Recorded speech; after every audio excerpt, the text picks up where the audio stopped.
એવું બની શકે આજનું આ સુંદર મંગલ પ્રભાત આ પૃથ્વી ઉપર, આ મૃત્યુલોક ઉપર કેટલાય જીવશરીરોની જીવનની યાત્રાનો અંતિમ પડાવ હો. એવું પણ બની શકે આજનું આ સુંદર મંગલ પ્રભાત આ પૃથ્વી ઉપર, આ મૃત્યુલોક ઉપર કેટલાય જીવશરીરોની જીવનની યાત્રાનો નવો પ્રારંભ હો. આપણે બંને પ્રકારના જીવશરીરોની આગળની મંગલમય જીવન યાત્રા માટે આપણા સૌ વતીથી આ દિવ્ય સ્થાન ઉપરથી, પવિત્ર સ્થાન ઉપરથી મંગલ પ્રાર્થીએ છીએ.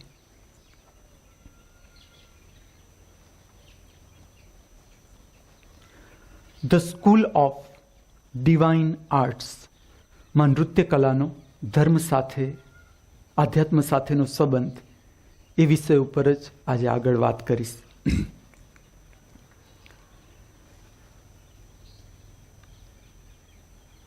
જેમ મારું 11 સાયન્સની વાર્ષિક પરીક્ષા નજીક આવતી જતી હતી,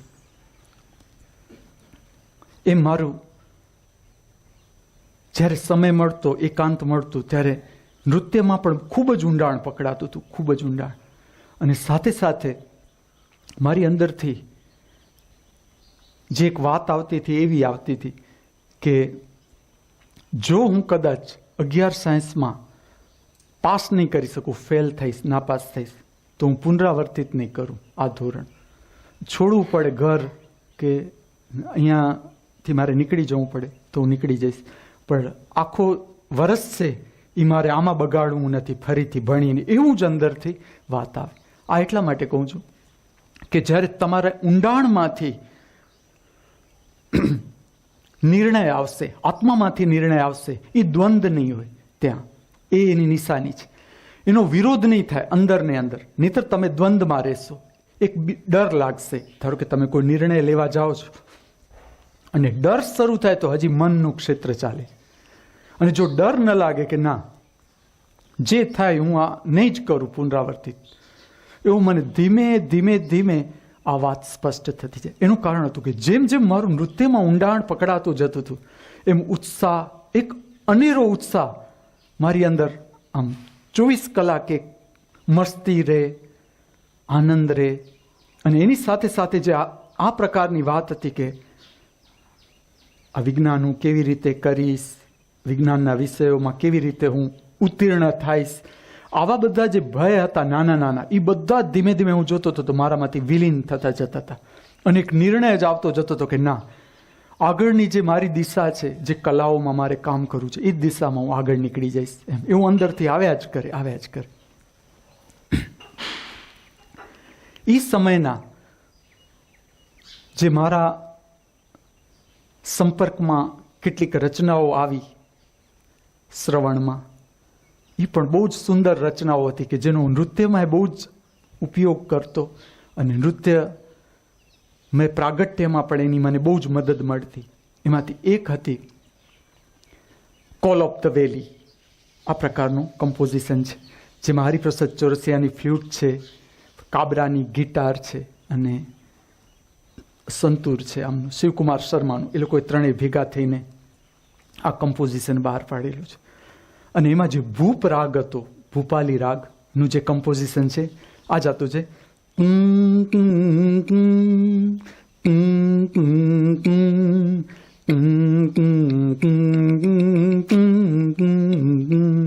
આ જે પ્રાર્થના છે, મને ખૂબ મારી અંદર એક આ શ્રવણ મને મારા ખૂબ ઊંડાણમાં લઈ જતું. બીજા એના જે રાગના કમ્પોઝિશન છે એ બહુ જ સુંદર છે. આયર ભૈરવમાં ને એવામાં દેશ રાગ છે, એમાં પણ કમ્પોઝિશન છે ત્રણેયનું.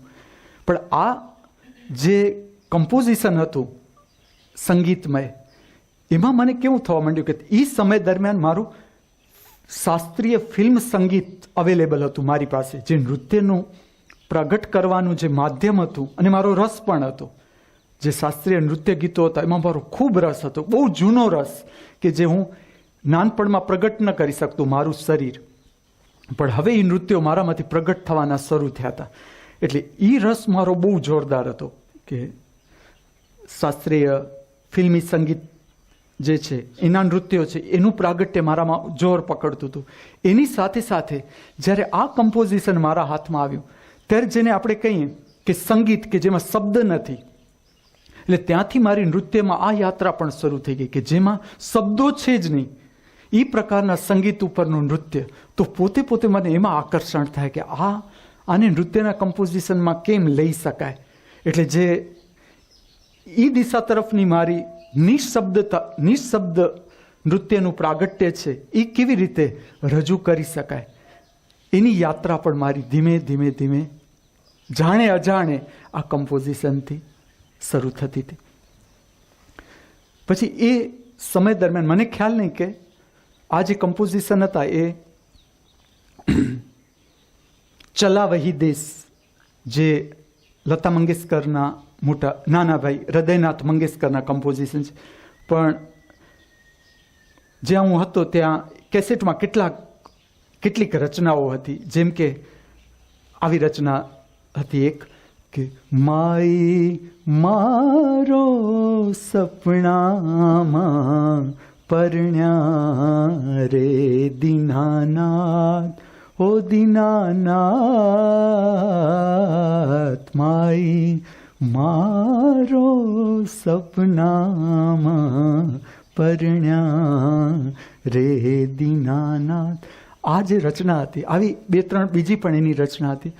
અને કેવું થતું કે જ્યારે સવારનો સમય હોય તો અમારા ઘરમાં કોઈને કોઈ આ ટેપ રેકર્ડ ઉપર મૂકેલી રચનાઓ. એટલે જ્યારે હું ઉઠું ત્યારે કાં તો મને કોલ ઓફ ધ વેલીમાંથી કોઈ કમ્પોઝિશન સાંભળવા મળે અથવા મીરાની આ રચનાઓ સાંભળવા મળે. એ શિયાળાનો સમય હશે, લગભગ ડિસેમ્બર, જાન્યુઆરી, ફેબ્રુઆરીનો.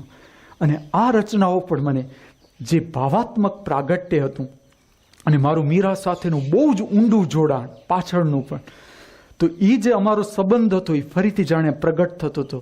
અથવા મને મીરા સાથેનો કે મીરાની રચનાઓના પ્રાગટ્યમાં જે બહુ જ ઊંડો રસ હતો. એટલે કોઈ, હું એમ નથી વાત કરતો કે આનું પ્રાગટ્ય કોઈ પબ્લિક જોવે, એ અર્થમાં નથી કહેતો, પણ મારી અંદરની જે પ્રાર્થનાઓ હતી અથવા તો મીરાની જે અનુભૂતિ હતી મારા હૃદયમાં, એને કેમ પ્રગટ કરવી. ભલે ને પછી હું એકલો જોઉં એકાંતમાં, પણ એ દિશામાં પણ આ સમયમાં મારામાંથી એનું પ્રાગટ્ય શરૂ થવા માંડ્યું. પછી એવું જ એક મારા ભાઈનું કમ્પોઝિશન હતું, એ મને બહુ ગમતું.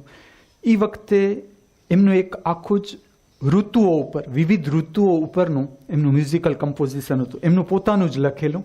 એમાંનું એક હેમંત રાગમાં, એ લોકો એને હેમંત રાગ કહેતા, પણ મને બહુ ભૂપાલી જેવો રાગ લાગતો, આવી જાતતું હતું કમ્પોઝિશન.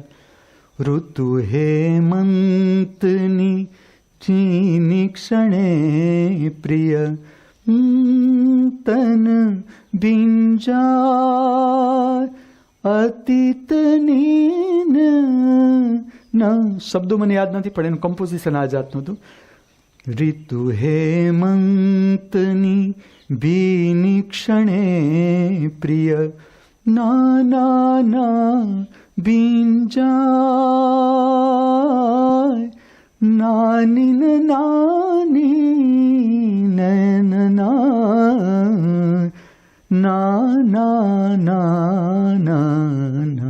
આ પ્રકારનું. એટલે એમાં પણ મને શું થતું કે એનું એ લોકોએ નામ આપ્યું હતું, એમને નામ આપ્યું હતું ઋતુગાન. આ જાતનું મ્યુઝિકલ કમ્પોઝિશન હતું કે જેમાં અલગ અલગ પ્રકારની ઋતુઓના વર્ણન છે. તો ત્યારે મને આ ઋતુઓના વર્ણનનું નૃત્યનું પ્રાગટ્ય બહુ જ જબરજસ્ત આવતું, બહુ જ જબરજસ્ત. ઇવન એનું જે સ્ટેજ પરફોર્મન્સ છે એ કેમ કરી શકાય અથવા એને કેવી રીતે પ્રગટ કરી શકાય, અલગ અલગ ઋતુઓને, એના ડ્રેસિંગ, એની મુદ્રાઓ, પછી આખી જે ઋતુ છે એ કેમ પ્રગટ કરી શકાય સ્ટેજ ઉપર. તો એ પણ મને ખૂબ, જેને કંઈક આમ પ્રગાઢતા સાથે પ્રગટ થતું મારી અંદરથી. ને ઘણી બધી વાર હું આ જે પ્રાગટ્ય છે એની અંદર હું લાંબા સમય સુધી ખોવાયેલો રહેતો, પણ એ પ્રગટ ન થઈ શક્યું મારા દ્વારા. એ રચનાઓ છે એ સ્ટેજ ઉપર એ સમયે એ જાતનું વાતાવરણ હતું કે એ, કારણ કે ત્યારે એના પછીનું મારો જે સમય હતો એ 12th સાયન્સ, વિજ્ઞાન, એમાં મારું એ પ્રકારનું એન્ગેજમેન્ટ હતું કે હું બીજા કોઈને લઈને કાંઈ પણ કરું એ શક્ય ન હતું. મારા દ્વારા હું જેટલું કરી શકું એટલું જ શક્ય હતું એ સમયમાં. એટલે એ કમ્પોઝિશન હું પ્રગટ ન કરી શક્યો સ્ટેજ ઉપર, પણ મને આ જે ઋતુઓનું ઋતુ દર્શન આપણે જેને કહીએ નૃત્યમાં, એનું પ્રાગટ્ય મેં પોતે સ્વયંભૂ મારી અંદર જ અનુભવ્યું. એમ કે આવા પછીના પ્રયોગો છે જ્યારે હું બીજા નાટ્યમ, ભરતનાટ્યમ છે કે કુચીપુડી એવા જે ભારતના નૃત્યશાસ્ત્રો છે એના સંપર્કમાં આવ્યો તો એમાં કેટલીક એવા પ્રયોગો છે કે જેમાં આવા ઋતુઓના વર્ણન રજૂ કરવાના પ્રયોગો થયા હોય, એ મને પાછળથી ખ્યાલ આવ્યો. પણ મેં આ જે પ્રાગટ્ય અનુભવ્યું મારામાં, એ સ્વયંભૂ રીતે પોતાની રીતે જ મેં મારી અંદર આખી રચના અનુભવી કે આને કેવી રીતે રજૂ કરી શકાય. પછી જ્યારે મારું હજી હું 11માની જ ચાલે છે મારું, એની સાથે મને કેવું શરૂ થઈ જાય કે મને એમ થાય ના, આવતા વર્ષે જો હું આમાં રહીશ, પાસ થઈ ગયો 11 સાયન્સમાં, હું 12th સાયન્સમાં આવીશ, તો ત્યારે પાછી ટેલેન્ટ તો હશે જ ને. તો મારી અંદરથી જે રચના આવી ત્યારે જ નક્કી થઈ ગઈ, હજી તો 11 સાયન્સમાં છું અને હજી તો લગભગ 6 મહિનાની વાર છે, કદાચ જો એ ટેલેન્ટ થાય તો 6 મહિનાની વાર છે, પણ મારી અંદરથી રચના આવે જ, મને આખી રચના દેખાય કે હું આ રચના રજૂ કરીશ. એ રચના હતી ગોરી તોરી પેંજનિયા પેંજનિયા, ગોરી તોરી પેંજનિયા, મન કે ખોલે ભેદ સજનિયા, ગોરી તોરી પેંજનિયા. એટલે મને જે સ્ટેજ પરફોર્મન્સ હવે જે મારા દ્વારા થવાનું હતું, તો મને ખ્યાલ જ આવે કે જો હું અહીંયા રહીશ ને 12th સાયન્સ કરીશ અને જો ટેલેન્ટ થશે તો હું આ જ નૃત્ય રજૂ કરીશ. હવે એ સમય દરમિયાન મારી પાસે આ ગીત નહીં, અવેલેબલ નહોતું આ ગીત, પણ મને પ્રગાઢતા ખૂબ લાગે આ નૃત્ય રચનાની, પ્રગાઢતા અંદર અંદર ખૂબ આવે આ રચના. પછી એવું બન્યું 11 સાયન્સમાં મારી કેટલીક એવું હતું કે પ્રેક્ટિકલની ગેરહાજરી કેવા જે કાંઈ સ્કૂલના જે નિયમો હશે એ મેં તોડ્યા જ હોય, એટલે એ લોકોએ મારું રિઝલ્ટ અટકાવી દીધું. મને બધાનું રિઝલ્ટ આપી દીધું ને મારું રિઝલ્ટ અટકાવી દીધું. એટલે મારી અંદરથી તો પ્રગાઢતાથી નિર્ણય આવે કે જો આ લોકો, મને કોઈ ડર ન લાગ્યો કે આ લોકો મારું રિઝલ્ટ નહીં આપે, મને ફેલ કરશે, મને સ્કૂલમાંથી કાઢી મૂકશે, નહીં એડમિશન આપે 12th સાયન્સમાં, મારું શું કાંઈ કહેતા કાંઈ નથી. મને એકદમ, મને એ સમયનું હું તમને મારું એક અનુભવ કહું, એમાં હું એવું અનુભવું, હું એકદમ નવીનતમ કાંઈક અનુભવું, મને નવું કાંઈક પણ કરવાની બહુ જ પ્રગાઢ ઈચ્છા થાય. શું એ ન કહી શકાય, શું કામ કરવું છે ને એ ખ્યાલ ના આવે, સ્પષ્ટ ન થાય કે મારે કાંઈક કરવું છે, કાંઈક નવું કરવું છે, નવી દિશા દેખાય, પણ શું કરવું છે ને એ ખ્યાલ ના આવે. અંદરથી ખૂબ કાંઈક વિકાસમાન લાગે, કાંઈક આમ પ્રગટ થતું લાગે, પણ સ્વરૂપ ન પકડાય કે આને શું, કેવી રીતે મારે રજૂ કરવું છે, શું કરવું છે, ક્યાં કરવું છે, ક્યાં જવાનું છે મારે, એ ખ્યાલ ના આવે. પણ એટલી વાત મને સ્પષ્ટ થાય કે ના, હું રિપીટ નહીં કરું 11 સાયન્સ. અને જે આ આખી જ પ્રક્રિયા હતી મેં ખૂબ શાંતિથી પતાવી, જેમાં પ્રિન્સિપાલને મળવાનું હોય, સ્કૂલના ટીચરને મળવાનું હોય કે શું કામ રિઝલ્ટ લોકેલું છે, આ છે તે, એની જે પ્રોસિજર હતી, હું ખૂબ જ બધી જગ્યાએ શાંતિથી જ ગયો. અને એ દરમિયાન જે મારા હાથમાં નાના પાયા ઉપર વાત આવતી હતી, પણ એ વાત ત્યારે મને એટલો ખ્યાલ ન હતો, પાછળથી તો મેં એને એક ટેકનિક આપી છોકરાઓને, અથવા મેં ઘણી વ્યક્તિઓને ઘણા પ્રોબ્લેમમાં આ પ્રકારની ટેકનિક આપી કે આ તો જાણે અજાણે એવું થતું કે સમજી લો કે મારે પ્રિન્સિપાલને મળવા જવાનું છે સ્કૂલમાં, તો મારે તો સવાર સાંજ જ્યારે સમય મળે, પછી તો પરીક્ષા એ ન હતી, વિજ્ઞાન 11 સાયન્સ પૂરું થઈ ગયું હતું ને મને એવી કોઈ ઈચ્છા ન હતી કે 12 સાયન્સ છે હું વેકેશનથી ચાલુ કરી દઉં. વેકેશન તો મારે વેકેશનની જેમ જ માણવું હતું. એટલે હું તો એકે ચોપડીને અડતો નહીં. મારી સાથેના જે બીજા વિદ્યાર્થી હતા જેમણે મેડિકલમાં જવું હોય, એન્જિનિયરિંગમાં, એ લોકોએ તો ચાલુ કરી દીધા હતા અભ્યાસક્રમ, ટ્યુશન. ને હું તો આરામથી જ્યારે સમય મળે સવારે નૃત્ય, સાંજે નૃત્ય. એટલે થતું કેવું, જ્યારે હું મળવા જાઉં પ્રિન્સિપાલને તો કુદરતી આવા જ મારું નૃત્ય પતાવી, નૃત્યની જે પ્રક્રિયા હોય એ પૂરી કરીને હું એમને મળવા જાઉં તો મારી અંદર એટલું બધું જોમ, જુસ્સો, આનંદ, પ્રસન્નતા, વિસ્તાર એવા અનુભવ સાથે હું એમને મળવા જાઉં. તો જ્યારે હું જાઉં ત્યારે એકદમ ગંભીર બેઠા હોય, મારાથી આમ રિજેક્શન બતાવે, ન બોલે કે આમ મારી તરફ ક્રોધ બતાવે કે તમે આટલા ગેરહાજર રહ્યા છો, આ પ્રેક્ટિકલમાં આમ નથી એટલે તમારું રિઝલ્ટ રોકવામાં આવી જાય. ને હું એકદમ, મને આ કાંઈ સ્પર્શે જ નહીં. હું જે ગયો હું ને તો ધીમે ધીમે મેં જોયું કે હું જ્યાં ગયો મારે જવું પડ્યું, પોતે જ બધું સોલ્વ થવા માંડ્યું. પછી એ મારી સાથે ત્યાં ખૂબ ફ્રેન્ડલી થઈ જાય. થોડા સમય પછી અમારા બે વચ્ચેની જે ઇન્ટરેક્શન થાય, હું એમને એ વાતે સમજાવું કે જો મને સર જો 12થમાં મને અહીંયા તમે, હું પોતે જ રજૂ કરું કે જો તમે 12થમાં મને એડમિશન આપી દીધું અહીંયા, તો મારે આ જાતનો મારો પ્રયોગ છે કે વગર ટ્યુશને હું મારા જાત મહેનતથી મારે 12 વિજ્ઞાન પાસ કરીને મને મારી અંદર આ વિશ્વાસ લાવવો છે કે હું પાસ કરી શકું છું કે નહીં. આવી જાતની હું એમની સાથે વાત કરું. એટલે એમનું જે આખું માઇન્ડ હતું એ ધીમે ધીમે બદલાવા માંડ્યું મારી સાથેની વાતથી. કારણ કે હું એવું બતાવું નહીં કે મારે મેડિકલમાં જવું છે ને એન્જિનિયરિંગમાં જવું છે ને એમ ન બતાવું કે તમે મને એડમિશન આપી જ દો. હું એમ જ શબ્દ વાપરું કે જો તમે મને આપશો તો મારે આ પ્રકારનું મારા ઉપરનું જે કામ છે એ આવું છે કે મારે આખું વિજ્ઞાન મારી રીતે પાસ કરું, એવી જાતનું મારી ઈચ્છા છે. તો ધીમે ધીમે થોડી મીટિંગ પછી એ લોકો આ સોલ્યુશન ઉપર આવી ગયા ને મને એ લોકોએ પાસ કરી દીધું. હતા પાસિંગ માર્ક પણ હું પાસ. એટલે મને 12th સાયન્સમાં એડમિશન મળી ગયું. હવે જ્યારે મારું 12th સાયન્સ શરૂ થયું ને આ દરમિયાન નૃત્ય ચાલુ જ, સંગીત ચાલુ જ, પણ મારી અંદરથી આ પણ વાત આવે કે ના, મારે 12th સાયન્સ છે એ વગર ટ્યુશને અને મારે જાત મહેનતથી આ પૂરું કરવું જ છે, આ ઉત્તીર્ણ થઈ જ જવું છે. આની અંદરથી પૂરી પ્રગાઢતાથી મારે આ સમજવું છે કે આ છે શું, કેમ ન પાસ કરી શકાય. એટલે પછી જેવું હું 12th સાયન્સમાં આવ્યો મેં પૂરી જેને કહીને તાકાત પહેલા દિવસથી જ કે ના મારે આ સમજવું જ છે અને મારે ઉત્તીર્ણ થવું જ. એટલે જે એના એક સબ્જેક્ટ હતા કે જે મારા માટે અઘરા હતા 3 ત્યારે 2 મેથ્સ હતા, એક વિજ્ઞાન, એક રસાયણ વિજ્ઞાન, એક ભૌતિક વિજ્ઞાન. આ મારા માટે બહુ ડિફિકલ્ટ હતા સમજવા, કારણ કે ઘણું બધું આમાં ચૂકાઈ ગયું હતું મારા માટે ફંડામેન્ટલ 11માં. એટલે આ સમજવું મારા માટે અઘરું હતું. પણ છતાં મેં પહેલેથી આમાં પહેલા દિવસથી જેમ સ્કૂલ સાથે ને સાથે મેં ખૂબ મારા માટે અઘરું હતું. બધા લેક્ચર હું ક્યારે ટેવ જ નહીં, સ્કૂલમાં બધા લેક્ચર મેં ક્યારે ભર્યા નહીં, પણ મેં આમાં નક્કી કર્યું હતું કે ના મારે કરવું જ છે, કારણ કે અંદરનો નિર્ણય હતો. એટલે જ્યારે મારે તમને કહેવાની વસ્તુ એ છે, પછી ભલે નહીં મુક્તિ હોય, ધર્મ ઉપરનું કામ હોય, અગત્યની વાત છે તમે કેટલા હદે પ્રમાણિક છો. જે હું તમને મારી વાત કહું છું, અત્યાર સુધી હું આ પ્રમાણિક ન હતો. ભણવાની જે પ્રક્રિયા છે અત્યાર સુધી હું ભાગતો હતો એમાંથી. હવે મને અંદરથી લગાવ હતો કે ના, અને અંદરથી નિર્ણય હતો કે ના મારે આ જાણી જ લેવું છે. તો મારે પાસે ધીમે ધીમે ઘણીવાર મારો વિશ્વાસ જતો રહેતો કે ના મારાથી થશે નહીં થાય, એવી જાતનું મન પેદા થઈ જતું. પછી કારણ કે ત્યારે માહોલ એવું જોઈએ, તમે વિજ્ઞાનનું જે આખું માહોલ એવું, આખો દિવસ તમે જાઓ એટલે છોકરાઓ પર્સન્ટેજ અને આટલા ટકા આવ્યા અને આટલા ટકા આવ્યા, આ જ વાત ચાલતી હોય, આ જ વાત. એટલે એટલી હદે હું એમાં ઇન્વોલ્વ નથી શકતો હરીફાઈમાં. છતાં પાછો મને પકડી લઉં કે ના મારે આ લોકોની સાથે હરીફાઈ કરવી જ છે. જે આગળના વિદ્યાર્થીઓ છે એને મારે બરાબર ધસી જ નાખવા છે, એ લોકોની સાથે બરાબર મારે કામ કરવું. તો કેવું થવા માંડ્યું કે જેમ જેમ આમ અઠવાડિક પરીક્ષાઓ લેવાતી જાય, મારું રોજનું કામ સમજાય ન સમજાય એમાં લાગેલો જ.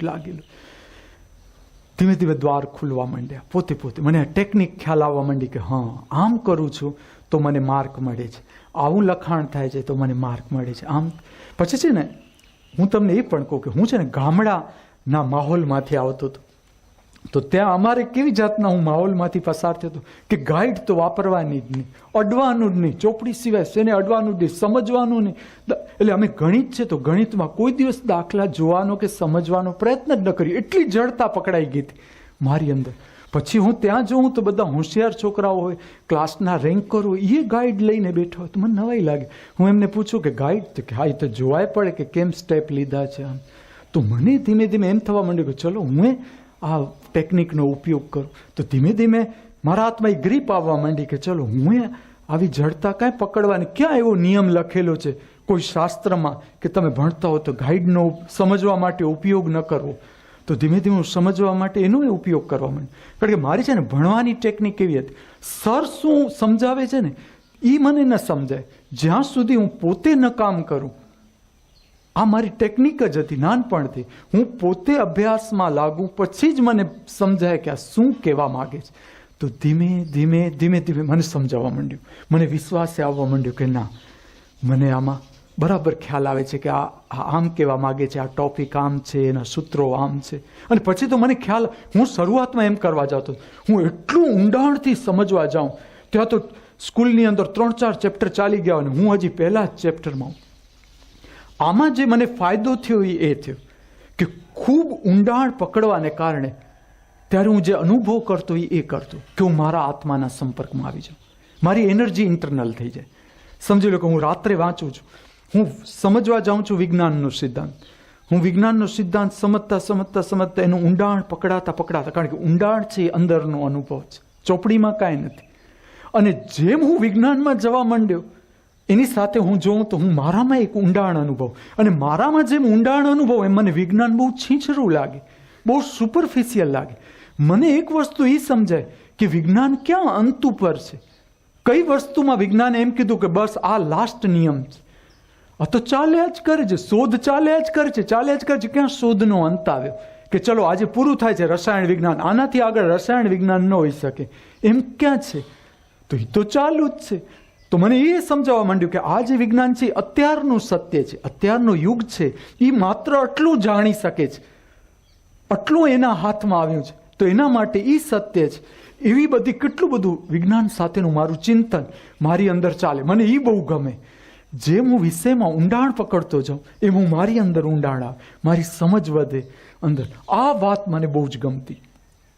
પણ મને બરાબર ખ્યાલ આવવા માંડ્યો કે આ તો ખાલી અભ્યાસક્રમ છે, મારે તો આમાં પર્સન્ટેજ જ, આમાં તો જે અગત્યનું છે કે કયા પ્રશ્નમાં, કયા ક્વેશ્ચનની અંદર કયા ચેપ્ટરનું કેટલું પૂછાવાનું છે. એમ ધીમે ધીમે હું છોકરાઓ સાથે બેસતો થયો, કારણ કે અત્યાર સુધી તો હું કોઈની સાથે બેસતો જ નહીં, હું મારામાં જ. પણ ધીમે ધીમે પછી આ કામ હું કરતો ગયો તો મને આ ખ્યાલ આવવા માંડ્યો કે આ ટેકનિક છે કે મારે જો પરીક્ષામાં પાસ થવું હોય તો પરીક્ષા મારે જાણવી પડે કે આ પ્રકારની પરીક્ષા છે અને મારે એના ઉપર કામ કરવાનું છે. અને મારો એક રીતે હું બહુ ઇનબોર્ન શિક્ષક, અંદરથી મને ભણાવવું બહુ ગમે. અને ભણાવવામાં જે છોકરાઓ એમ કે આ અઘરું છે, આ કેમ યાદ રાખી શકાય, આમાંથી કેમ આ સમજી કેમ શકાય, આવા બધા પ્રશ્નો જ્યાં ઊભા થાય ને એમાં મને હંમેશા મને એમ થાય કે એવી ટેકનિક હોવી જોઈએ કે હું મારા સમયમાં જેટલા શિક્ષકો પાસે ભણ્યો, મને કોઈની ભણાવવાની ટેકનિક ન ગમે, કોઈની. કારણ કે એ લોકો જે રજૂ કરવાની રીત હોય ને એવી જાતની રીત હોય કે વિશ્વાસ ગુમાવી દે છોકરું. જે વિજ્ઞાન છે, વિજ્ઞાન એકદમ અઘરું થઈ જાય. તો જ્યારે હું વિદ્યાર્થી તરીકે હું આમાંથી પસાર થતો હતો અને જ્યારે હું આ બધામાંથી બહાર નીકળી ગયો ત્યારે મને ખ્યાલ આવ્યો કે કુદરત મને કેવા રસ્તેથી મોકલે છે. કારણ કે મારો અંદર શિક્ષક થવાની એક ઈચ્છા જ હતી બહુ ઊંડાણમાં, કે એક વિજ્ઞાન શિક્ષક તરીકે મારે જીવનમાં કામ તો કરવાનું જ હતું. તો મારી જ નિષ્ફળતાઓમાંથી હું પસાર થતો હતો, મારી નિષ્ફળતાઓમાંથી હું રસ્તો શોધતો હતો. એના કારણે હું ખૂબ જે ભવિષ્યમાં મારે છોકરાઓ સાથે કામ કરવાનું હતું વિજ્ઞાનના, તો એના માટેની જે ટેકનિક હતી એ મારી બધી નિષ્ફળતાઓમાંથી મને મળતી જતી હતી. મને જ્યારે હું આમ પાર કરતો અથવા મને કંઈક નવી ટેકનિક મળતી, મને એ જ ભવિષ્ય દેખાય કે જો હું આગળ ભણ્યો ને જો હું સાયન્સ ટીચર થયો તો છોકરાઓ માટે આ કોઈ પણ વાત અઘરી નહીં રાખું. ગણિત છે તો ગણિત, હું એવી જાતનું ગણિત થવું જોઈએ કે સાહેબ શું કામ છે. મને એમ થાય, હું મને જ પૂછું કે ચાલો હું શિક્ષક છું તો હું શિક્ષક તરીકે હું શું છોકરાઓ સામે રજૂ કરીશ કે એમની જેટલી મુશ્કેલી છે જે વિષયમાં એ લોકો જેમ હું મને અત્યારે કેમ પાર નથી કરી શકતો ને હું સર પાસે જાઉં છું તો એ લોકો તરફથી મને એ પ્રકાશ નથી પ્રાપ્ત થતો કે આમાં મારે કામ કરવું કેમ. એ લોકો જે વાત કરતા એ મને ન બેસતી અંદર. તો મને મારું ખ્યાલ આવતો કે હું જ્યારે છોકરાઓ સાથે કામ કરીશ ત્યારે હું કેવી રીતે કરીશ. જો હું શિક્ષક થયો વિજ્ઞાનનો, મેથ્સ કે સાયન્સ ભણાવીશ ભવિષ્યમાં, તો હું છોકરાઓને કેવી રીતે ભણાવીશ, કેમ ભણાવવું જોઈએ સાયન્સ, એની આખી ટેકનિક મારી અંદરથી પોતે વિકસતી જતી હતી. કારણ કે હું દરેક હું એટલા માટે વાત કરું છું કે આખું વિજ્ઞાનની એક લાઈન, એક દાખલો, એક વિગત હું જાતે સમજવાનો પ્રયત્ન કરતો હતો, જાતે ઉતરતો જતો હતો. એની સાથે ઘણી બધી વાત મારી અંદરથી પ્રગટ થતી જતી હતી. પછી જેમ હું કામ કરતો ગયો તો શિક્ષકો ઉપર મારી ઇમ્પ્રેશન બદલાવા માંડી. એ લોકો ઉપર ધીમે ધીમે એ લોકો મને પ્રેમ કરવા માંડ્યા. કારણ કે હું જેમ આમાં રસ લેવા માંડ્યો, મારે જે અઠવાડિક પરીક્ષાઓ હતી એમાં મારું પરફોર્મન્સ સારું થવા માંડ્યું. સારું એટલે જે ફર્સ્ટ રેન્કના જેટલા વિદ્યાર્થીઓ હતા, જેમ કે 10માંથી 9 માર્ક હોય તો મારા 10માંથી 8.5 હોય, ઘણીવાર મારા 9.5 હોય, એ લોકોના 9 હોય. એ પ્રકારની અઠવાડિક ટેસ્ટમાં મારું પરફોર્મન્સ આવવા માંડ્યું. એટલે જીવન સર હતા એ મારા ઉદાહરણ આપવા માંડ્યા છોકરાઓને કે જો 11 સાયન્સ આનું કેવું હતું, મેથ્સમાં 0 માર્ક હતું. ને જો આ તો ક્યાંય ટ્યુશને જતો નથી, તો જો આટલું મહેનત ઉપર લાગી જ ગયો, એટલે એ લોકો ઉપર મારી આખી જ ઇમ્પ્રેશન બદલાતી જતી હતી. એ લોકો ઉપર ઇમ્પ્રેશન, એ લોકોનો મારા માટેનો રિસ્પોન્સ. અને પાછું જે એમાંથી ઘણા બધા શિક્ષકો કે બધાને મારું નૃત્ય તો ગમતું જ, એટલે એ અર્થમાં મારું નૃત્યના પ્રાગટ્યમાં એ લોકો મને રિસ્પેક્ટ આપતા. અને પછી જેમ હું ભણવામાં કામ કરવા માંડ્યો તો એ લોકો મારામાં રસ લેવા માંડ્યા કે ના, આ છોકરો કામ કરી શકે. એમ મારામાં વિશ્વાસ આવવા માંડ્યો કે ના, હું આમાં ચોક્કસ આ પાસ તો થઈ જ જઈશ, મને 12th સાયન્સમાં એ તો વાંધો નહીં જ આવે. હવે આવી ટેલેન્ટ, પાછું જાહેર થઈ ટેલેન્ટ, એટલે મારાથી તો રહેવાય જ નહીં. 12th સાયન્સમાંથી હું એક જ જણ અથવા બીજા એવા મારા ગ્રુપના કે જે લોકો મારી સાથેના એ બધા પાછળ ફેલ થયા, એ બધા અમે ભાગ લીધો. અમારા જેટલા સ્ટુડન્ટ હતા એમાંથી પાસ થનાર હું એક 12th સાયન્સની ટેલેન્ટમાં ભાગ લેનાર જે ટોળકી હતી એમાંથી પાસ થનાર હું એક જ 12th સાયન્સ. અને મેં આમાં જે મારી રજૂઆત કરવાની હતી નૃત્યની, તો મને કેટલાય સમય પહેલાં આવી ગઈ હતી કે ના, મારે આ જ નૃત્ય રજૂ કરવું. અને કેવું બને છે જો કે મને આ પ્રગાઢતાથી આ નૃત્ય આવે, ગોરી તોરી પેંજનિયા, કે આ જ નૃત્ય મારે રજૂ દેખાય જ એમ રજૂ કરવું છે. આ તો હું તમને ભાષાની રીતે વાત કરું, બાકી મને દેખાય જ કે આ જ નૃત્ય મારે રજૂ કરવું છે. અને કેવું થયું, એકવાર હું ઘરે ગયો તો એક કેસેટ પડી હતી. એ કેસેટ ઉપર લખ્યું હતું મહેબૂબા ફિલ્મ, આખી કેસેટ કોઈ આપી ગયું હશે મારા બ્રધરને. એ ખરેખર તો પછી મને ખ્યાલ આવે કે જે તમારો સાચા અર્થમાં હાર્દિક લગાવ હોવો જોઈએ, તો એ વસ્તુ તમારી પાસે આવે ને આવે જ. મારો અત્યાર સુધીના મને જેટલા અનુભવ છે, જે યાદ આવશે, હું તમારા આ વિશ્વાસ આપવા માટે, જે તમારું અંદરથી થાય છે, અંદરથી જે તમને છે ભાવના, એ જરૂર પ્રગટ થશે ને થશે. કારણ કે આપણે બધા પરમાત્માનો જ અંશ છીએ. કારણ કે જ્યાં સુધી એ પ્રગટ ન થાય, પરમાત્મા પ્રગટ નથી થતો. કારણ કે એ પ્યાસ છે. આ બધી જે હું નાની નાતની વાત કરું છું, એ પરમાત્માના સ્વરૂપનું જ પ્રાગટ્યની વાત છે. તો આ કેસેટ જોઈને મને એટલું કાંઈક આમ હૃદય ભરાઈ આવે મારું, હું મૂકી ન શકું એટલું બધું અંદર કેસેટ મૂકી ન શકું ટેપમાં, એટલું કાંઈક થાય, ઉતાવળ થાય, શું હશે ગીત. અને આ ગીત મારા હાથમાં, એની જે શરૂઆત, એની રજૂઆત, આ ગીત જ્યારે મેં સાંભળ્યું, મને 24 કલાક, જેમ કે ને કે રામનું સ્મરણ, પહેલાં મને એમ થતું માણસો આ કેમ કરતા હશે, આખો દિવસ રામ રામ રામ, થાકી ન જાય માળા ફેરવતા. પણ મને આવું જ ત્યારે મને એમ સમજાયું કે કદાચ એટલો પ્રેમ હશે રામ તરફ, કે આમ કૃષ્ણ કૃષ્ણ કૃષ્ણ, કદાચ એટલો પ્રેમ હશે તો જ આવું કરી શકતા હશે. કારણ કે જેવું આ ગીત મારા હાથમાં આવ્યું, પાછું એ જ શરૂ થઈ ગયું મારામાં, ગીત જ ચાલે અંદર, ગોરી તોરી પેંજનિયા, ગોરી તોરી, કે આને કેમ રજૂ કરવું. અને મને ત્યારે એમ થાય કે ના, જે પ્રમાણે આ ગીતમાં પ્રાણ છે, જે રીતે આ સંગીતકારે સંગીત આપેલું છે, આ રચના છે, એ પ્રમાણે આ પ્રગટ થવી જોઈએ. પછી આ રચના એવા પ્રકારની છે, જેમ કે એનો પહેલો ટ્રાન્ઝા એવો છે,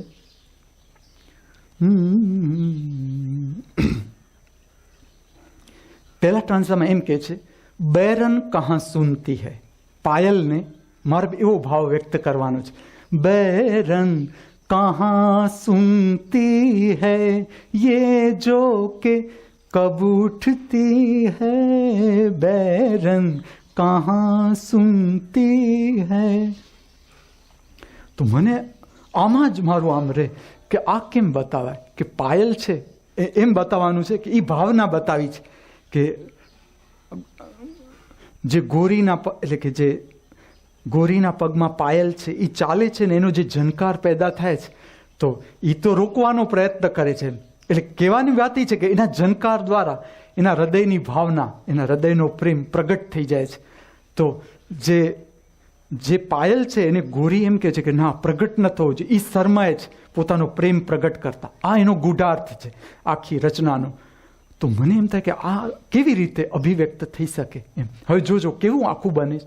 મેં એનાથી આગળ જ્યારે હું રચના કરું છું ત્યારે હું અલગ અલગ રીતે ટ્રાય કરું કે આમ રજૂ કરી શકાય, આમ કરી શકાય, એમ જેમ જેમ આવતું જાય એમ હું કરતો જાઉં કે આને કઈ રીતે રજૂ કરી શકાય એમ. એક ટ્રાન્ઝા આવું છે.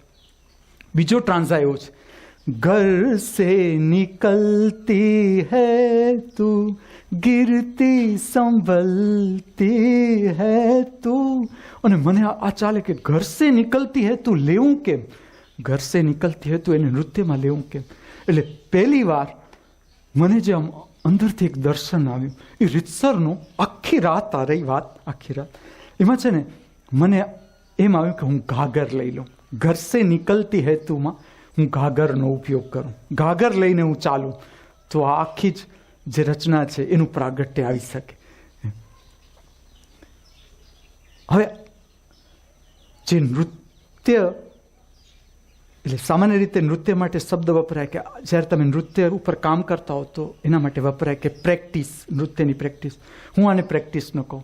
જેમ જેમ હું નૃત્યમાંથી પસાર થતો હતો પ્રતિ દિવસ એકની એક રચનામાં હું કેટલાય પ્રકારનું, પછી શરીર છે, શરીર દ્વારના પ્રાગટ્ય છે એનું એક લિમિટેશન છે, ઇન્દ્રિયગત પ્રાગટ્ય છે એનું એક લિમિટેશન. પણ હું નૃત્ય જોતો કે નૃત્યના કેટલા તલ છે પોતાની અંદર, એમાં મારે ખૂબ ઊંડાણનું દર્શન જતું હતું. એમ કે કેટલા તલ ઉપર અંદર નૃત્ય છે. બહાર તો શરીર ઠીક છે કે આપણે અમુક જ એના શરીરના પોતાના એક લિમિટેશનમાં નૃત્ય રજૂ થાય છે.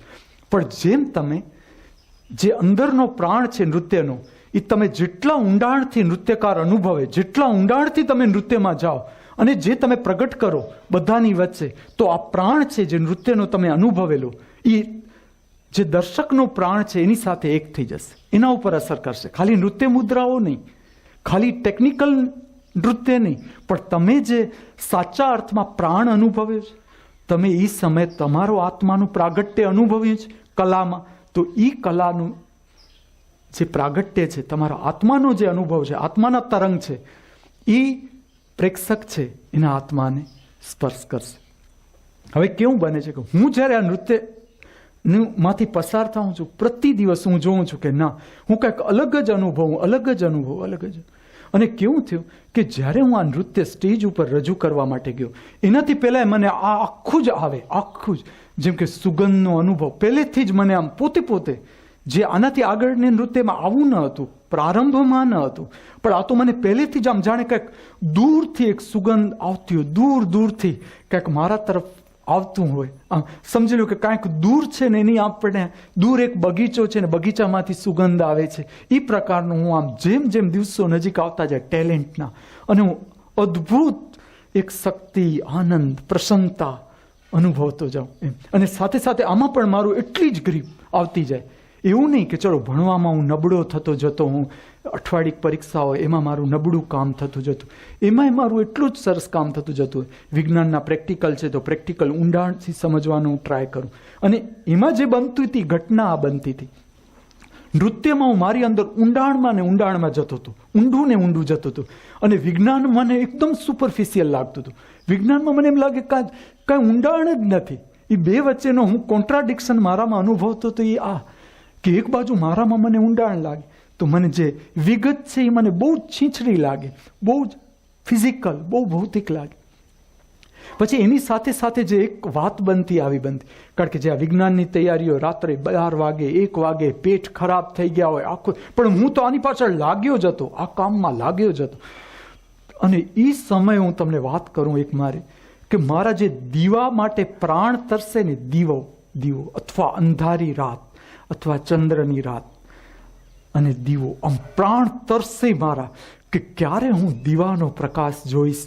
આમ મને એક વાત ખ્યાલ આવે કે જો આ બધી વિજ્ઞાનની તૈયારીઓ કરવા માટે, પરીક્ષાની તૈયારીઓ કરવા માટે કેવી લાઇટોમાં મારે વાંચવાનું છે, કે કેટલું આખું શરીર ખરાબ થઈ જાય, સવારે જોઈ તંદુરસ્ત ન લાગે શરીર, આંખો થાકેલી, બગાસા આવ્યા કરતા હોય, પેટમાં ડાયજેશન થયું ન હોય, કોન્સ્ટિપેશન થઈ ગયું હોય, પેટ ખરાબ થઈ ગયું હોય, આખું શરીર ખરાબ થઈ ગયું હોય, એમાં ભણવાનું, એમાં તૈયારી કરવાની, પછી એમાં પેપર લખવાના, એમાં મને એટલે જ્યારે માર્ક આવે ને 10માંથી 9.5, ત્યારે હું આખું જોઉં કે મારું શરીર તો કેવું, ખરેખર આ 9.5 માર્ક મેળવવા જેવું મારું શરીર છે. તો અંદરથી કોઈક ના પાડે કે ના, કારણ કે આખું શરીર આવું થાકી ગયું. એટલે બે જે કોન્ટ્રાડિક્શન અનુભવતો એ પણ આ ઘટના ત્યારે જ બનતી, અને એમાંથી પણ હું ઊંડાણ જ પ્રાપ્ત કરતો જતો હતો. જ્યારે મારો આ કાર્યક્રમ રજૂ થયો અને આ સ્કૂલનો કાર્યક્રમ 2 ભાગમાં વહેંચાયેલો, એક 3 વાગ્યાનો કાર્યક્રમ, એક રાતનો કાર્યક્રમ. અને આ સમય દરમિયાન જે મારું ડ્રેસિંગ હતું એ ગયા વખત કરતાં ઊંડાણમાં આવી ગયું, કારણ કે મારે જે રજૂ કરવાની રીત હતી, ટેકનિક હતી, ઘણા બધા આઈડિયા આવે મને સ્ટેજ ઉપર. અને કેવું બને છે, જો આ નૃત્ય છે મને શીખવનાર કોઈ નથી. હું તમને પહેલી ઘટના કહું, આ બંધાયેલું નથી નૃત્ય કે તારે આ સ્ટેપ આમ જ કરવાનું, તારે હાથ આમ જ રાખવાનું, તારે આંખ આમ જ રાખવાની. એટલે કેવું થયું કે જ્યારે હું ત્યાં શું અનુભવું છું કે જ્યારે હું સ્ટેજ ઉપર જાઉં છું ત્યાં મને આઈડિયા શરૂ થયો કે આ નૃત્ય મારે આમ રજૂ કરવું છે, કે આ નૃત્યની રજૂઆત એવી હોવી જોઈએ, કે આ નૃત્યની રજૂઆત છે એમાં છે ને એવી જાતની રજૂઆત છે કે આમ જાણે પગ પડતો હોય, પગ પાયલવાળો પગ છે એ ધરતી ઉપર પડતો હોય. પહેલું જ આમ નૃત્યાંગના છે પગ રાખતી હોય, પગ તો એના પાયલની કેવી ઝનકાર પેદા થાય, એમાંથી ધરતી ઉપર પગ રાખવાને કારણે ઝનકાર કેવી પેદા થાય, એ ઝનકારથી નૃત્યની શરૂઆત કરવામાં આવી છે કે પહેલો પગ પડે છે. પછી મન્નાડેનો આખો આલાપ છે, મલ્હારમાં આલાપ.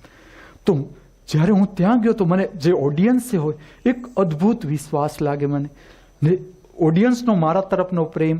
અને એ એટલો સમય પસાર થઈ ગયો હતો કે કેટલા છોકરાઓ મને એવું રિસ્પેક્ટ આપે કે જાણે હું એમનો ગુરુ હું, અથવા તો અતિ પ્રેમ કરે, મારી બધી નાની નાની સંભાળ રાખે કે મારી ફૂલોની માળા છે તો એ ખરાબ નથી જાય, બગડી ન જાય, મારો મેકઅપ છે, મારો જે ડ્રેસિંગ રૂમ હતો એ મને કેટલી હદે પ્રાઇવસી મળે કે છોકરાઓ મને કોઈ ડિસ્ટર્બ ન કરે તૈયાર થવામાં, કે હું મારી રીતે તૈયાર થઈ શકું, કે મને વચ્ચે પાણી પીવું હોય તો કોઈ લાવી દે. એટલે એટલી બધી નાની નાની વાતની કેર. પછી એમ કે આખું છોકરાઓનું ઓમાય જોઈ શકું, ઓડિયન્સમાં જે મારા માટેનો રિસ્પેક્ટ અથવા રિસ્પોન્સ, એટલે એના કારણે મને બહુ વિશ્વાસ લાગે. તો પહેલાં પડદો ખુલ્યો, મેં આખું નૃત્ય રજૂ કર્યું. તો મને જે પહેલો ટ્રાન્સા હતો મારી ત્યાં જ મને પ્રાપ્ત થયું આ વાત કે આ કેમ લેવાય. હું તમને કહું કે જે આ છે બેરન કહા સુનતી હે. તો મેં શું કર્યું, હું સ્ટેજ ઉપર ઊંધો સૂઈ ગયો, સ્ટેજમાં આગળ ઊંધો સૂઈ ગયો. મેં દાઢી પાસે મારા હાથ રાખ્યા ને પાછળથી 2 પગ આમ હલાવું, જે ઘૂંઘરૂવાળા 2 પગ છે એને હું ચલાવી અને મેં એવી રીતે રજૂ કર્યું કે આમ નૃત્ય મારામાંથી પ્રગટ થયું એ સમયે. પછી બીજો ટ્રાન્સા છે કે ઘર સે નિકલતી હે તું, તેમાં મેં માટલું લઈને રજૂ કર્યું. એકદમ ઓડિયન્સનો રિસ્પોન્સ, એટલે જે એ સ્ટુડન્ટ વચ્ચે મારું વર્કિંગ હતું, પણ બધાને ખૂબ જ ગમ્યું આ નૃત્ય. પછી રાતનું નૃત્ય હતું કે જે મારે શહેરના પબ્લિક વચ્ચે અથવા છોકરાઓના વાલીઓ વચ્ચે રજૂ કરવાનું હતું. તો મારી અંદરથી તો રહેવાય નહીં, મને એમ થાય ક્યારે મારું આ 9:30 વાગે પડદો ખુલે, મને બીજા નવા આઈડિયા આવે કે કેમ આ રજૂ કરું, કેમ આ. ને બીજો જે કાર્યક્રમ છે, અને આ આખા દરમિયાન એટલી મને પ્રસન્નતા રહે, એટલી હું પકડાવું નહીં મારી અંદર. જેમ આજે હું વિકલાને પૂછું ને ક્યારે વાગશે 6:45, એવું જ મને એમ થાય ક્યારે 9:30 વાગીને આ નૃત્ય હું પ્રગટ કરું. અને એ વખતે કેવું થયું, એ સમયે મારું આમ નામ થઈ ગયું હતું શહેરમાં કે આજે આનું નૃત્ય છે. એટલે ઘણા બધા જે ઓડિયન્સ હતું એમાં કલાકારોનું જે પ્રમાણ હતું એ સૌથી વધારે, જે નાટકના કલાકાર અથવા મોનો એક્ટિંગના કલાકાર, કે જે લોકોને લલિત કલામાં રસ હોય, બધા નાના મોટા જેટલા કલાકાર. અને એ સમયે જે મનોરંજન તમે કહો તો મનોરંજન કાર્યક્રમ સ્ટેજ ઉપરના એ જ હતું. બાકી એ સમયે કોઈ ટીવી કે એવું તો હતું જ નહીં, એવું માધ્યમ હતું જ નહીં. એટલે આવા કાર્યક્રમ છે ફૂલ જ હોય, બાલ્કની શીખે આખો ટાઉન હોલ ફૂલ. અને એમાં બધા જ આ પ્રકારના જે કલાકારો છે લગભગ બધા જ હાજર. અને મેં પ્રગટ કર્યું આ નૃત્ય. એટલે જે શરૂઆતમાં મારું ઊભા થવું અને જે આલાપની મુદ્રાઓ છે ને એ જ, એમાં જ હું વિશ્વાસ અનુભવ કે જે આખું ઓડિયન્સ છે ને રીતસરનું, મને મારા ને ઓડિયન્સનો પ્રાણ મને એક જ લાગે. મને એમ ન લાગે કે આ ઓડિયન્સ, કે હું કોઈક આમ જોનાર સામે હું રજૂ કરું છું કે ઓડિયન્સ સામે. એટલે આ નૃત્યનો મારો જે ગયા વખતનો અનુભવ હતો એનાથી મારો ઊંડો અનુભવ હતો. કારણ કે આ રચના મને એટલી બધી પ્રાણ સાથે એટલી કે ખાલી મેં આમ આલાપ પૂરો કર્યો ને અદ્ભુત વિશ્વાસ. અને જ્યારે મેં આ રજૂ કર્યું કે બેરન કહા સુનતી હે, તો એ મારું જે બપોરને હતું એના કરતાં મારી આખી જે ભાવાત્મક સ્થિતિ હતી એટલી ઊંડી જતી રહી એ સમયે. અને મેં પોતે અનુભવ્યું, ત્યારે મેં એ અનુભવ્યું જે આ ઘટના બહુ નાના સ્તર ઉપર ચાલી બધું, કારણ કે નૃત્ય તો ત્યારે ચાલે જ, આખું નૃત્યનું પ્રાગટ્ય તો બારે ચાલુ છે, પણ એની સાથે અંદર એ કેવું છે કે હું રીતસરનું એમ જ અનુભવું કે ના, હું સ્ત્રી જ. જ્યારે આવ્યું કે બહેરન કહા સુનતી હે, તો હું એમ જ અનુભવું કે ના, હું એમ અનુભવું નહીં, મારી અંદરથી જે જોનાર છે એમ જ અનુભવે કે આ સ્ત્રી જ. મારી અંદરનું જે આખી સ્થિતિ, ભાવદશા, બહેરન કહા સુનતી હે, મેં જે ઉપાડ્યું, અને ઓડિયન્સમાંથી જે ઇન્ટરનલ રિસ્પોન્સ આવે, મને જે જોનાર કલાકારો હતા એનો જે પ્રાણમાંથી મને રિસ્પોન્સ આવે, હું પકડી શકું કે આ લોકો મારી સાથે એક જ. અને પછી જે સેકન્ડમાં મારું જે માટલું ઉપાડવું છે, હવે આ બધા કલાકારો, એટલે આ કલાકારો તો આમ કેટલાક છે આમ ખુરશી ઉપર ઊભા. આમ જ્યારે મેં માટલું ઉપાડ્યું કે બહેરન કહા સુનતી હે એમ કરીને જે મેં માટલું રાખ્યું, તો આમાંથી કેટલાકને તો આમ એટલો જનકાર. કારણ કે આ બધા પછી મને ખબર પડી કે આમાં કાંઈ, હું તમને હંમેશા કહું છું કે કલાઓ અલગ છે જ નહીં. આ બધી કલાઓ મનને કારણે આપણે અલગ કરી નાખ્યું કે આ શિલ્પ, આ ચિત્ર, આ નૃત્ય, આ સંગીત, આ સાહિત્ય, આ હું કાંઈ જ અલગ નથી. બધાની અંદર નૃત્ય કોમન છે. હું તમને કહું, બધાની અંદર કવિતા કોમન છે. કવિતા તમારો પ્રાણનો પહેલી સ્ફૂર્ણા કવિતા, અને નૃત્ય છે એ તમારા પ્રાણની અંતિમ સ્ફૂર્ણા. બસ, કે પછી કાંઈ જ નથી, એના પછી કાંઈ કહેવાનું જ નથી. એટલું એક્સ્ટ્રીમિટી કે બસ નૃત્ય. તો અને નૃત્ય એવી ઘટના છે કે જ્યાં બધી કલાઓનો સમન્વય થાય છે. જો તમે નૃત્ય છે, જેમ કે શિલ્પ, તો બધી મુદ્રાઓ છે ભારતમાં સમન્વય કરવામાં આવ્યો બધી જ કલાઓનો નૃત્ય દ્વારા. તો પાછળની જે મંદિરની જે કલાઓ છે તમે જુઓ તો ત્યાં બધા જ સાહિત્યકાર, સંગીતકાર, ચિત્રકાર, નૃત્યકાર, શિલ્પકાર બધા એક સ્થાન ઉપર ભેગા થતા. તો નૃત્ય છે એ બધાને સાંકળતી કલા છે. નૃત્યને શું કામ આધ્યાત્મિક કલામાં આટલું આધ્યાત્મિક વિજ્ઞાનમાં કે ધર્મમાં આટલું મહત્વ આપ્યું? શિવ છે, કૃષ્ણ છે, ઓશો છે, અને આટલું મહત્વ આપવાનું કારણ એ કે નૃત્ય છે એ બધી જ કલાઓનો સમન્વય છે, કે સમન્વય છે. એમાં આખું ભાવ શરીર તમારું એમને એમ પુલકિત થઈ જશે. અને હું જે નૃત્યની વાત કરું છું તમારી સાથે, હું કોઈ નાટ્યમ શીખીને હું રજૂ નથી કરતો કે ચલો હું ભરતનાટ્યમ શીખીને જતો, હું કથક શીખીને જતો. અને હું તમને કહું, આ કોઈ નાટ્યમ બહારથી નથી આવેલા. કોઈ નાટ્યમ આ જગત ઉપરની એક પણ વાત બહારથી ક્યાં આવેલી છે? મનુષ્ય દ્વારા જ પ્રગટ થઈ છે બધી જ. અને તમારી પોતાની સાચા અર્થમાં રુચિ. અને એવું થોડું જરૂરી છે કે તમારી નૃત્યમાં રુચિ હોવી જ જોઈએ, એમ હું નથી કહેતો તમને, પણ તમારામાં નૃત્ય છે, દરેકમાં નૃત્ય છે. અને એ બધાનો પોતપોતાનું આગવું નૃત્ય છે, અને આગવું પ્રાગટ્ય છે દરેકનું. જેમ જેમ તમે ઉતરતા જાઓ તમને ખ્યાલ આવતો જાય. તો નૃત્ય કલા એવું છે કે જેમાં બધું જ, જેમ કે તમે ડ્રેસિંગ કરો, કે તમે ફૂલ ગોઠવો માથામાં, હાથમાં, તમે નક્કી કરો કે મારે રેડ કલરનું ટોપ પહેરવું છે, કે આ પ્રકારની પાટલી હોવી જોઈએ, આવા રંગનું કોસ્ચ્યુમ હોવું જોઈએ. તો એ ચિત્રકલા સાથે જોડાય છે, રંગ સાથે જોડાય છે, મુદ્રાઓ છે, શિલ્પ સાથે જોડાય છે, આખી કવિતા છે જેના ઉપર નૃત્ય રજૂ થાય છે, સાહિત્ય સાથે જોડાય છે, તાલ, સંગીતનો ભાગ છે, તાલ છે, ગાયન છે, તો એ સંગીતનો ભાગ છે. એમ નૃત્ય છે બધી કલાને જોડે છે ઓવરઓલ. તો જ્યારે મેં ગાગર ઉપાડી તો મેં જોયું નાટકના કલાકારો હતા એ અભિભૂત મારાથી. અને જ્યારે મેં આખું નૃત્ય પૂરું કર્યું, એનો કોઈ મારી પાસે કે શું, કેવી રીતે હું વર્ણન કરું આ વાત.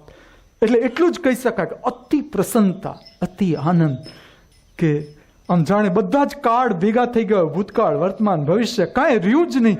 મને એમ કે હવે શું કરું, શું નહીં, શું પ્રાપ્તિ, જીરો. એમ કે કાંઈ, હું એ સમયે જે પસાર, આમ જ્યારે પડદો પડ્યો, હું બે પગ ખોડીને હું સ્ટેજ ઉપર જ બેસી ગયો. સ્ટેજ એટલી બધી મને કાંઈક થાય, એટલું કાંઈક થાય, મને સમજાય નહીં શું.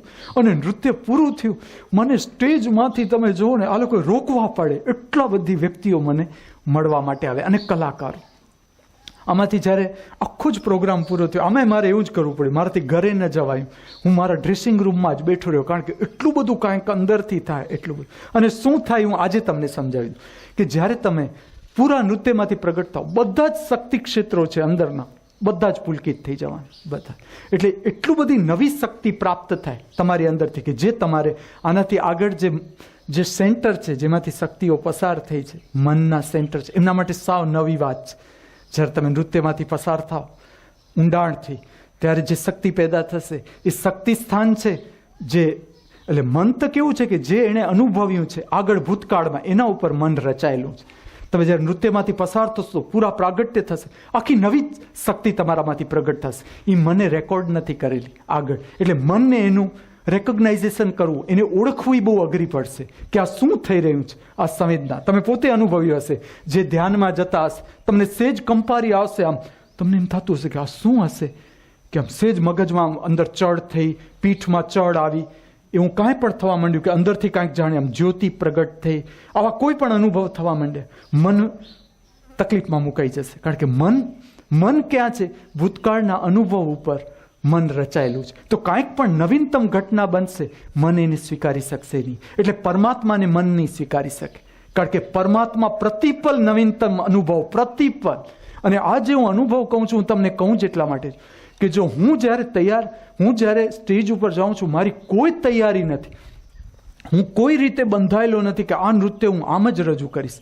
કારણ કે મારું બધું જ બદલાઈ ગયું જ્યારે હું સ્ટેજ ઉપર ગયો.